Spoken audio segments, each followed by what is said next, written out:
हरे कृष्णा दोस्तों, आपका हमारे चैनल शिवाभी में स्वागत है। और आपको हमारे चैनल शिवाभी को सब्सक्राइब करें, लाइक करें और शेयर करें, कमेंट करें।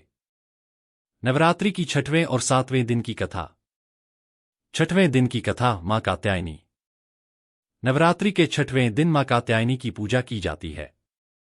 इन्हें महिषासुर मर्दिनी भी कहा जाता है क्योंकि इन्होंने महिषासुर का वध किया था। मां कात्यायनी का जन्म ऋषि कात्यायन के तप से हुआ था। उन्होंने कठिन तपस्या करके मां भगवती को पुत्री रूप में प्राप्त किया। जब महिषासुर का अत्याचार बढ़ गया, तब देवताओं ने मां से सहायता की प्रार्थना की। मां कात्यायनी ने सिंह पर सवार होकर महिषासुर से युद्ध किया और उसे पराजित कर उसका वध किया। इस दिन साधक का मन आज्ञा चक्र में स्थित होता है, जिससे उसे अद्भुत आध्यात्मिक शक्ति और ज्ञान की प्राप्ति होती है। मां कात्यायनी की आराधना से जीवन में सुख, समृद्धि और विजय प्राप्त होती है। सातवें दिन की कथा। मां कालरात्रि। नवरात्रि के सातवें दिन मां कालरात्रि की पूजा होती है। इन्हें काली और शुभंकरी भी कहा जाता है। इनका स्वरूप अंधकारमय और भयानक है, लेकिन ये भक्तों को हमेशा शुभ फल ही प्रदान करती हैं। पौराणिक कथा के अनुसार, जब शुंभ और रक्तबीज नामक राक्षसों ने अत्याचार बढ़ाया, तब मां दुर्गा ने अपने तेज से मां कालरात्रि को प्रकट किया। जब रक्तबीज को मारा जाता था, तब उसके रक्त से नए असुर उत्पन्न हो जाते थे। मां कालरात्रि ने अपनी जिह्वा से रक्तबीज के रक्त को पीकर उसका संहार किया। इस दिन साधक का मन सहस्रार चक्र में स्थित होता है, जिससे उसे ब्रह्मांडीय शक्तियों का अनुभव होता है। मां कालरात्रि की कृपा से सभी प्रकार के भय, नकारात्मक ऊर्जा और शत्रु नष्ट हो जाते हैं। शिवाभी विडोज। नवरात्रि के छठवें दिन मां कात्यायनी की पूजा की जाती है। ये शक्ति की देवी हैं, जिन्होंने महिषासुर जैसे दानव का वध किया था।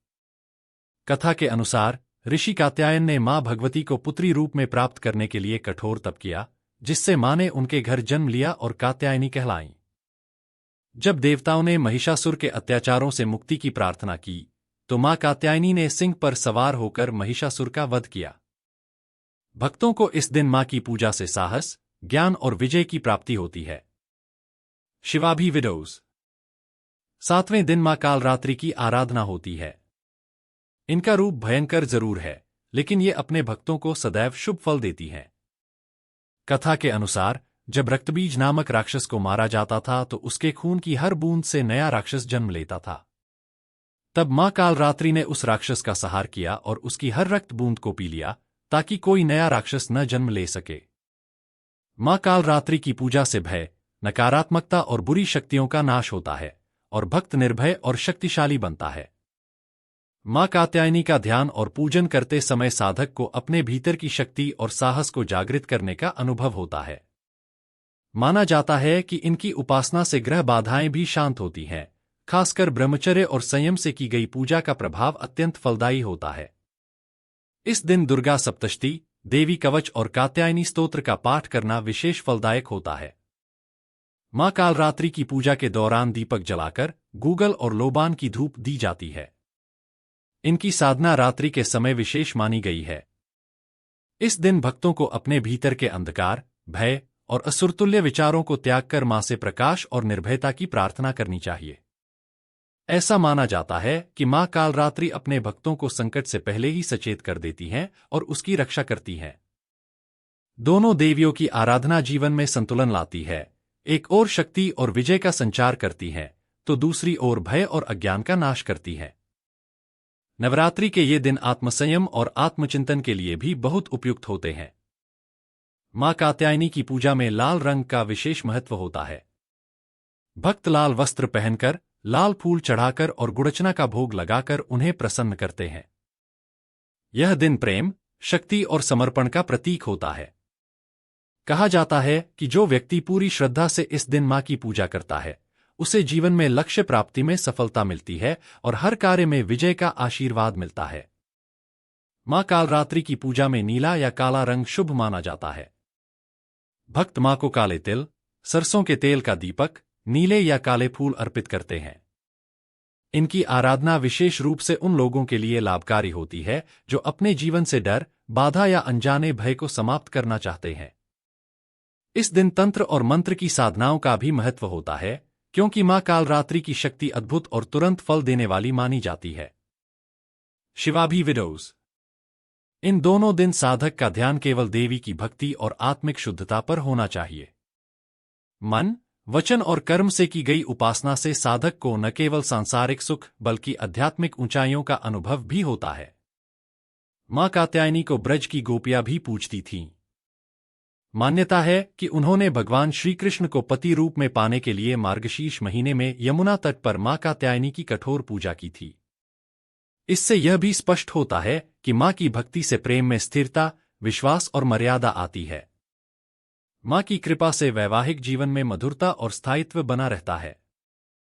मां कालरात्रि की बात करें तो इनका रूप जितना उग्र है, अंतःकरण उतना ही कोमल और करुणामयी है। इन्हें शुभंकरोति कालरात्रि भी कहा जाता है, यानी जो दिखने में भयंकर हैं लेकिन शुभ फल प्रदान करती हैं। ये शनि दोष, भूत प्रेत बाधा और बुरी नजर से रक्षा करती हैं।